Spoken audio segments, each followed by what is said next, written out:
Hello, my name is Alex and I work with DLA Ignite and we are a social selling strategy business, and today I'll be covering off an introduction into the importance of intent data and why it will form a critical part of actually sales, marketing, social selling. It's all the same thing. I'll cover off some how, some why, some what, and also some tools that maybe you want to consider. But for now, sit back, enjoy, and I hope you find this useful. Data is critical to social selling because it gives you insight into what is happening, and more importantly, is what you are doing working. And a lot of what we do when working with clients and organizations around this is we're actually having to help shift the way they think about things, shift the way they think about social media, about LinkedIn, and how it is so critically important to be part of your overall sales, marketing, business development processes. Carol Dweck wrote the book The Power of Mindset back in the late 90s. And she theorizes a number of people have a fixed mindset or a growth mindset. You can be a blend of both across everything. And a lot of what this is all about is actually moving you from a fixed mindset into a growth mindset, because what worked yesterday certainly won't work today, and it definitely won't work tomorrow. And this is this piece around data and intent data, understanding what this is, how this works, and how you build into it. But first and foremost, what is social selling? It's a term that we hear a lot. We now see modern selling, digital selling, virtual selling. For me, I'm not a huge fan of it. I think it's lost what it originally meant from when Tim Hughes wrote the book back in 2015. It is how you used your social media platforms to talk to your clients, your prospects, your next hires, etc., etc. The problem is that the word selling has become the focal point, not the social. And actually, what you don't want to be doing is selling over social. That is fundamentally the wrong approach to take. It is about how do you use social media to start a business conversation, to bring it into a face-to-face environment or Zoom-to-Zoom environment in the current climate. But as Forrester goes on to say, there's a lot of noise out there. And in the last 3 months, with the global pandemic that we are currently facing, there's a huge amount of traffic now driven through social media. It's been fascinating watching LinkedIn change and evolve over the last couple of months, and the sort of conversations that are now happening. So it's ever more important to understand the data that is available to you to help you rise yourself above the noise, to help keep your buyers and your prospects' attention, and to stand out from the masses. And why is this important? Because this is Gartner research from last year, is that we all want to talk to our buyers, our vendors, on our terms. This isn't about dictating to the audience when they're going to download that paper, when they're going to listen to this podcast, when they are going to read that infographic. We want to do it on our own terms. And as Gartner say, customers now using digital channels for every aspect of the buying journey. So this isn't just to be concerned about the beginning of the process or the beginning or the top of the funnel.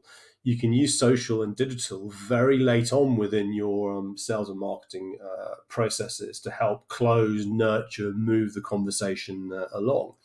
Sales is no longer a linear process in terms of going from A to B to C to D to get to the end. There's multiple people and multiple buyers involved within the process, but the digital touch points are also critical in helping move this along to the purchasing decision, or the buyers and the influencers within that space. And of course, the problem with this is that this is not unique to any industry, any single person, is that having data is one thing, but it's actually what to do with it. How do you use it? What does it mean? What questions are we asking of it? And sometimes working with organizations, they don't even know what questions they should be asking in the first place, or what data points they should be going to get a better understanding of what this is and how to use it. So we need to maybe change the way we think. We maybe need to change our skill sets. You need to change the hires that you have in your teams potentially to help you do this, because this isn't traditional marketing per se. It's traditional marketing that is now augmented with the data points that you have access to.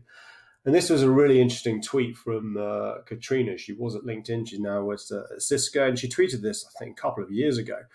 And I completely agree with it. And you can replace the word marketer with salesperson, finance director, IT director, CEO even, who says, I think, in front of data-driven execs may be asked to leave. What she means by this is that in this world where we have access to so much data, to so much information, that in general terms, there should be no thinking about it. It's I believe or I know, based on the facts and the information that I have, that this is the decision we now need to be making. This is the direction of travel that our content strategy should be. This is what our content strategy should be, based on what we are seeing online, based on what the data tells us, rather than making an assumption about creating a huge campaign which no one else is going to, which no one's going to bother listening to or engaging with or connecting.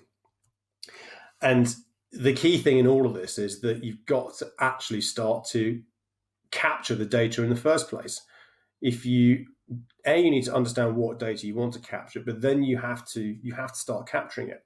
And many tools out there that help you do this, and even on LinkedIn, you do need LinkedIn Premium, but that does give you some insight and some data around who is doing what and when on the content that you share as an individuals, and certainly you get some insight from your the corporate pages as well in terms of what type of engagement you're getting on the posts. But what is intent data? So in simple terms, is anything that we do online signals intent. So if you haven't seen The Great Hack on Netflix, which is around the Cambridge Analytica story and what they did and how they did it, that is kind of intent data at scale. And that's when data is used for obviously malicious reasons and taken without people's permission. But every single thing that we do online signals intent. When you visit a web page, when you open an email, don't open an email, like, comment, post, share, everything is being recorded and signals intent. Everything you do on a social media platform, the information that is served to you is based on your behavior on that platform. You may well have found, if you do use Facebook or Instagram when you're doing searches in Google, sometimes then those products will appear or follow you around the internet. Kind of the old joke is Facebook listening. Who knows? But sometimes, when I've talked about things and I haven't searched things, then by some strange reason, that advert appears in my newsfeed. But ultimately, every single thing that happens online signals intent. And the interesting thing about like a web action, and I'm going to make an assumption to everybody watching this, is that you all have a website. Well, do you then use the data that website gives you in terms of what's going on? Because there's no point having a website if nobody's visiting it, if the wrong people are visiting it, if nobody's going to the pages that you want them to go to do something. It could be that they don't know the page exists. It could be that you haven't told people about that page. So even at a basic level, from a website perspective, what kind of analytics are you getting? And then more importantly, what are you actually doing with it? Let alone the wider piece around social and social media. And interestingly here, in terms of, this is Gartner by 2020, in terms of the data analytics projects, will focus on customer experience. And what is really interesting in the current climate is that we're all experiencing something different. And there's a certain level of tolerance in terms of, how we interact on Zoom, Teams, whatever. But I believe that over time, in this, whatever we're going to call it, the new normal, not new normal, is that we will get tired of just a basic screen share on Zoom. We'll get tired of just having that very static, sterile environment of 40 people in a virtual room. There'll want to be interaction and collaboration. And those tools exist, but people need to understand how to use them, in a way that creates a better experience. But also we need to start to think about every single touch point that you have with your prospects and your audience online creates an experience. And they'll be basing that on previous experiences they've had. They'll be basing that on, why can't I do this in 2 clicks? Why isn't there an app? How can I make this easier to do? So you need to really start to think about the experiences that you are providing your audience. They are comparing this to other experiences they've had, either with competitors in your marketplace, or the broader kind of what we see in the day-to-day. And again, data can help drive that. Data can help drive what that experience should or shouldn't be, based on how your audience is reacting to you, based on how your audience is engaging with you. So how do you do this? You've got to start listening. You've got to start listening to what's going on out there. You've got to start watching, learning, understanding, and as I said, listening to what is happening online. And there are tools and technologies that can enable you to do this, and they enable you to do this at scale. And why is this important? Because this is ultimately what's happening online. This is what's out there. We're all out there talking about positive experiences, negative experiences, and you may well think you've delivered a great experience to someone, but ultimately, when you're no longer in the room or the virtual room, it's actually what other people say. It's what other people do in terms of recommending you, your products, your services, based on the experience that they have provided. And as I said, that experience is unique to all of us, and that's from cradle to grave. That's from the start to the end of any kind of business relationship that you may have with someone. It's that overall end-to-end experience is what people are going to do. Because this is the world that we live in. It's a mobile-first world. It's going to continue going down that route, and ultimately, think about the experience that you are given on a mobile device. When you click on a link, it doesn't work properly. If you can't do something in 2 clicks, your content strategy is not to be retrofitted to your old kind of marketing content. Make it fit, make it designed for the platforms that you want to be on. Make it designed to work in a way that is mobile friendly. And what is really interesting, we've touched on this in terms of the experience piece and the customer experience piece. And I really like this quote from Aldous Huxley around, it's how you interpret what happens to you. And as I've already mentioned around the experience, what your customers will go through, they will judge it against their best experiences. And we really need to understand, how are we going to drive this? How are we going to make this? How are we going to make this work more effectively? What can we do to do this? How do I go about listening? So let's just take it back a step in terms of in a business to business world around the post that you're making, the post you're posting on LinkedIn. Now, as I said, you do need LinkedIn Premium to be able to access this, but there is no point in me celebrating 1,400 views on LinkedIn if all the companies that are engaging or viewed this, in this case it's a video, are organizations that are never going to buy from me. Because then that 1,400 views is ultimately a waste of time. And we can see here, so the organizations that have engaged with this particular post on LinkedIn are exactly my target audience. They're exactly my target market. But this also is signaling intent. This is signaling intent because what LinkedIn does, the way the LinkedIn algorithm works, it only serves content to people who express an interest in seeing your content by the way they have previously engaged with you. So through a like or a comment or a share. So what this is telling me is that these organizations have expressed previous interest, or people at these organizations have expressed previous interest in my content because it's appearing in their newsfeed, because that's how LinkedIn works. The algorithm on LinkedIn works by serving content to you based on your behavior, based on intent. So every like, comment, and share you do is triggering the system to find similar pieces of content of what you've engaged with to move into your newsfeed. Again, with the job title, it's the right type of job titles. From my perspective, I don't really care that it's gone around the world because we are a global organization. But this helps then drive my understanding of where my content is working. So you do need premium, but then you can start to understand, okay, why would anybody be looking at my content? Why would anybody be engaging with that post on that particular subject? Maybe they're doing some research on me. Maybe they're doing some research on the organization. This is the sort of thing that they want help with. This is all signaling intent. This can then start to help drive your social selling strategy. This can then start to drive an understanding of, okay, which organizations should I be targeting? Which organizations are we not aware of that are coming into our field of view? And of course, the other thing you get with premium is then you get your profile views, and you get who has looked at your profile.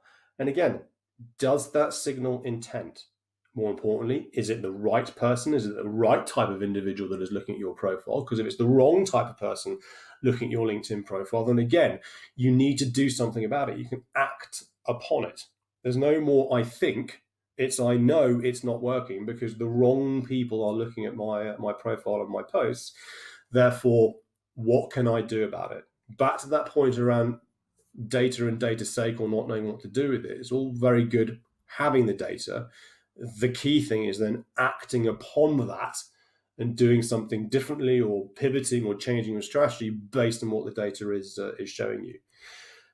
The ultimate premium version of LinkedIn is Sales Navigator. And again, all these data points, these intent data points that it serves to you. So this is my first degree network. So I've got over 8,500 people in my network, but I can now see 371 people have changed jobs in the last 3 months in my network. I'm connected to these people. LinkedIn didn't serve all this information to me in normal LinkedIn because of the way the algorithm behaves. I can see the 3,500 people that have posted on LinkedIn in my network in the last 30 days. Again, I'm not in normal LinkedIn. I don't see all 3,500 of those posts because it's taking a decision as to what to show me based on how I've interacted. Sales Navigator gives me all of this. Then I've got, right across to the end of these filters is the 245 people in my network who follow our corporate page. Again, they've actively gone to our corporate page and clicked follow. Does that show intent? Does that show interest? Does that show that they are looking to do some research? And the corporate pages on LinkedIn are an interesting beast because yes, you need them because it's a bit like a corporate website, if you will. But actually, the way the algorithm is behaving, probably less than 50% of your followers are actually seeing the content that you are serving, because if they've never liked or commented or posted or engaged with your corporate content, then LinkedIn makes a decision not to serve that to them. So don't get excited about 100,000 followers or 10,000 followers or 100 followers on your page, because A, are they the right followers? And B, if they never engage with your content, they're probably not seeing it anyway. The next thing is to look at analytics on the website. So I've just picked PwC as a company I used to work for. This is a free app called Ghostery. And I can see here that PwC has got 10 trackers and analytics tools on its website. How are they then using that to understand the engagement that's happening online, and using that information to start to build your strategy? And the great thing is you can download Ghostery, you can look at your own website. We've worked with organizations where they weren't even aware they had some of these trackers on because it had been from a previous employee who'd moved on, done a deal with a company, the tracker was still running, and they're not using any of the analytics and the data that these are serving to help them understand whether their website's performing well, not performing well, who's visiting it, if they are visiting it, why they're visiting it, what pages are they visiting, downloading, etc. Because again, there's no point having a website if the wrong people are visiting it. And if the wrong people are visiting it, then you can act on that data and do something and start to build that into social selling strategies, content strategies, marketing strategies, etc., etc. Taking this up a gear, this is a tool that was used by Microsoft. There's Brandwatch, there's Analytica, there's lots of them out there. This is social listening technology. So this enables you to type in any word any word, brand, hashtag, doesn't matter, your own name, and these tools listen in real time as to what's going on around that particular topic, that post, that individual, and then it will tell you actually where the data sources are. This doesn't listen to LinkedIn, and then you can see in real time as to what's going on. This is terrifying for marketing teams because you can now start to prove, if you have this technology, whether your campaigns are working or not. Because if you put a campaign out but there's no engagement online, or it's all the wrong people that are working with it, then that campaign hasn't worked. Inversely, you can also start to see if you're appearing in new territories through the map, if new conversations are happening around keywords maybe that you sell to or market to. Then you can start to pivot and change your strategy accordingly based on what's happening in real time online. Back to the piece around signaling intent and intent data. There's tools like Bombora. You can sign up to Bombora for free. I get an email every Monday, and I can see all the topics I'm listening to, and they buy in lots of third-party data, and they have clever technology works out what they refer to as surge data. So it then starts to infer based on these companies and what employees at that company, what those companies are doing around. They are searching for, or they're downloading, or they're visiting websites that talk to all of these topics, which are topics we can advise on. So I now let the audience tell me, or I let the market through intent data dictate to me who we should be targeting based on their behavior online. Because there's no point in me going to an organization going, hey, would you like to work with us and do some social selling, social media strategy and advice, etc. And they go, oh, really sorry, we just signed a contract with XYZ a couple of months ago. Now I get an understanding of actually who's doing their research first, so I can position myself accordingly. But then I can go and find them on LinkedIn. I can start to engage with the types of profile who are likely to be doing this. I go and find their profiles on LinkedIn. I might follow them. I might comment and share some of their content they're sharing. I might then ask for an introduction. So intent data is now starting to inform my social selling strategy based on what I'm seeing and listening on online. The next thing is tools like Analytica, brilliant company, where they can actually help identify the influence or the output that individual employees can then drive online. And we can see here from their recent research paper on professional services, from positive through to negative. So what we're seeing from PwC is the share of voice that their employees have online. So using this data to then actually understand who is an influencer within your company, understand who, and I don't mean influencer in terms of kind of the Kim Kardashians of the world. I mean influencer within their niche markets, an influencer within their own right. Then start to leverage that data to then start to use them and their voice to help kind of push your content, your information, stuff that you want to get out there through the employee networks where you're going to get your gains. Inversely, if you're on the negative side, that's not a good place to be. But again, with this data, with this intent data, understanding it, ask the right questions, you can then do something about it. You can act upon it rather than kind of blindly pushing stuff out there and hoping it's going to work. Moving this up a gear is we then move into the world of journey orchestration. Now, this is kind of big in the B2C space, but it's also starting to come into the B2B space. And this is technology such as Thunderhead. It's a great platform that can do this. And what their technology platforms enable you to do is actually understand every single touch point that is happening within a human or customer interaction. So you sign up for an email newsletter, you walk into the store, they scan their ticket at the stadium. They then can start to build up a really unique profile of those individuals, and then start to build out marketing campaigns and social media campaigns based on actually the behavior of what their audience is doing. And then, as they say, you can understand your customer intent, and then you can orchestrate better, more successful customer journeys. And that's the thing back to the point around the Gartner research around the multiple touch points and the multiple touch point of a customer journey.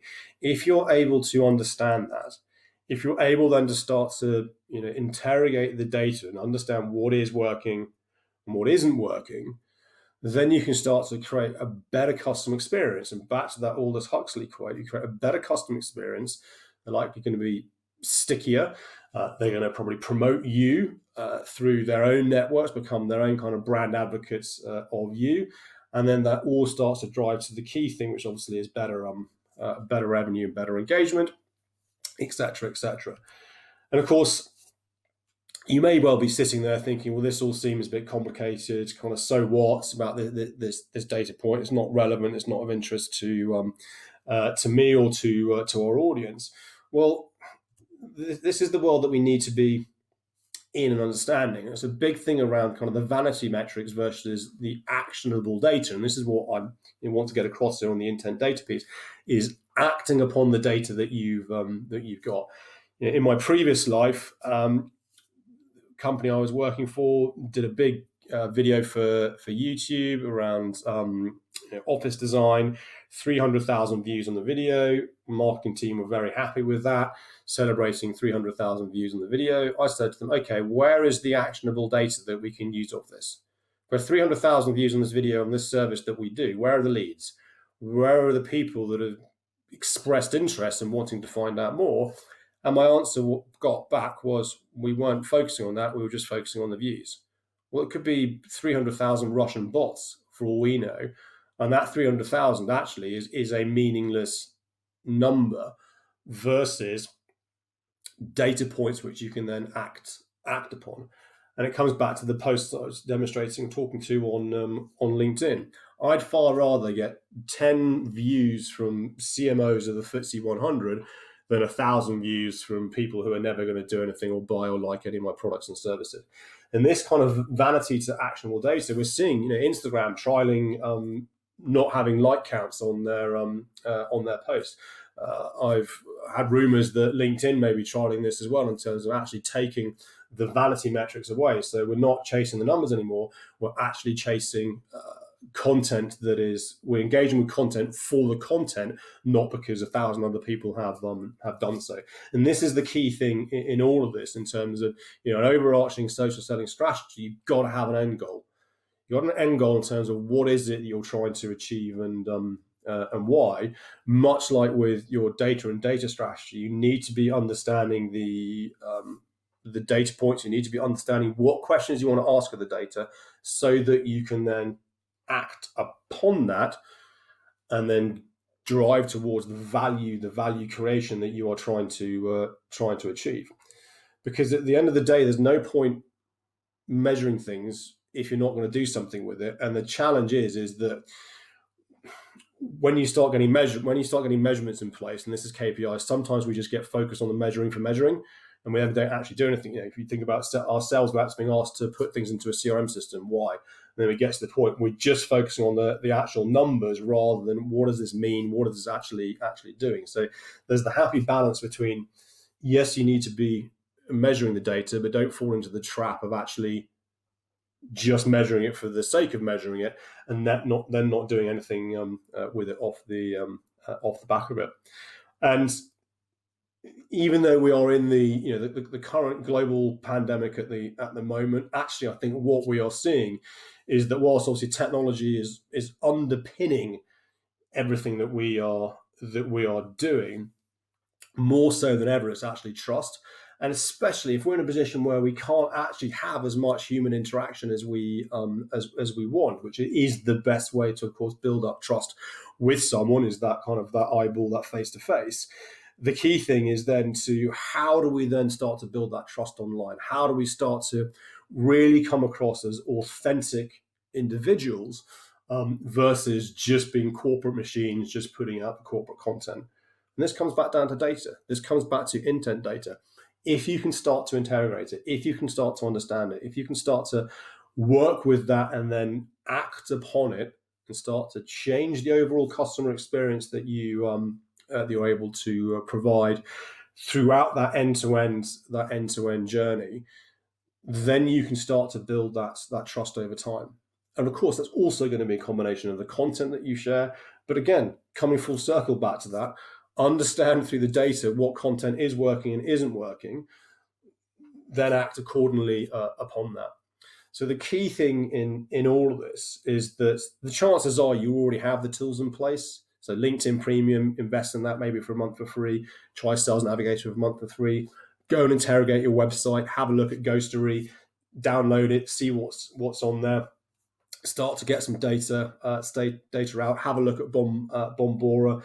Play around with that. Get an understanding of what is happening, and then try some different things and see what happens and the changes that you have. But the key thing is, for a successful social selling strategy, actually for a successful sales and marketing strategy, because social selling is just part of that overall piece, those organizations that can start to understand their data and their data strategy more effectively, over time you will succeed. So that's a quick intro to intent data, and I hope now you can understand the power of it and some tools that maybe you want to go and play around with and investigate. I appreciate that there was quite a lot there, so please do connect with me on LinkedIn if you want to find out more. I'd be delighted to have a chat. But in the meantime, thanks to John and the team, and please do enjoy the rest of the Social Selling Summit 2020. There are some fantastic other speakers who've got some brilliant insight and knowledge they can share with you. But for now, stay safe and keep well.